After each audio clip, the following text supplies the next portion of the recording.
Hello everyone, ये हमारा pulse oximetry का सेकंड लेक्चर है। इससे पहले के लेक्चर में हमने पल्स ऑक्सीमेट्री की डेफिनेशन, कौन सा डिवाइस यूज होता है, किस तरह ये इसका वर्किंग प्रिंसिपल, ये सब चीज़ें समझ चुके हैं। हम साइड ऑफ प्रोब प्लेसमेंट की बात करें तो इसको हम फोरहेड पर ear, nose, cheek, tongue, finger, oesophagus, toe and penis, इन पोजीशंस पर हम इसको प्लेस कर सकते हैं।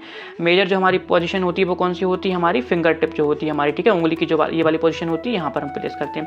अब इसमें हमें क्या क्या फाइंडिंग्स देखने को मिलती है, तो SpO2 सबसे पहले हमें क्या देखने को मिलता है यहाँ पे SpO2 की हमें फाइंडिंग होती है जो कि 95% से अगर अबव है, 95% के बराबर है तो कैसा होता है, नॉर्मल होता है। पल्स रेट की बात करें तो 60 to 100 बीट्स पर मिनट ये हमें फाइंडिंग देखने को मिलती है। अगर इतनी है तो इस कंडीशन में इसको नॉर्मल माना जाता है। परफ्यूजन इंडेक्स भी हमें देखने को मिलता है। परफ्यूजन इंडेक्स मतलब कि कितना ब्लड वहाँ पर पहुँच रहा है पर्टिकुलर वहाँ पर जहाँ पर डिटेक्शन हो रहा है वहाँ पर, ठीक है। तो 0.02% से 20% के बीच में इसकी रेंज होती है, लेकिन अगर 0.4% से ये कम है तो वीक पल्स स्ट्रेंथ को वो शो करता है। लिमिटेशन की बात करें तो डिस्टिंग्विश नहीं कर पाता between different form of haemoglobin, जैसे कि मेट हीमोग्लोबिन और कार्बोक्सी हीमोग्लोबिन भी इसी वेवलेंथ में लाइट को एब्जॉर्ब करते हैं। मतलब डिफरेंट फॉर्म ऑफ हीमोग्लोबिन के बीच में ये डिस्टिंग्विश नहीं कर पाता, डिफरेंस नहीं कर पाता।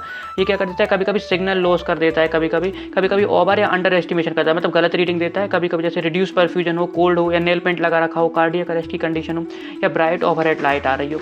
अब इसके हम टाइप्स की बात करें तो ट्रांसमिशन और रिफ्लेक्टेंट दो टाइप का होता है। ट्रांसमिशन मतलब इसमें जो LED है, लाइट एमिटिंग डायोड, डिटेक्टर दोनों अलग अलग साइड पे लगे हुए, एक उंगली की इस तरफ, एक उंगली के उस तरफ, यहाँ पर। जबकि रिफ्लेक्टेंट में क्या होता है, दोनों एक ही साइड में लगे, इसलिए रिफ्लेक्शन हो रहा है यहाँ पे, ठीक है, लाइट का। इंडिकेशन की बात करें तो कोई भी ऐसी कंडीशन जहाँ पे हाइपोक्सिया हो सकता है, ठीक है, ऑक्सीजन की कमी हो सकती है, जैसे sleep apnoea, severe pneumonia, bronchitis, obstructive और रिस्ट्रिक्टिव लंग डिसऑर्डर्स हो जाते हैं।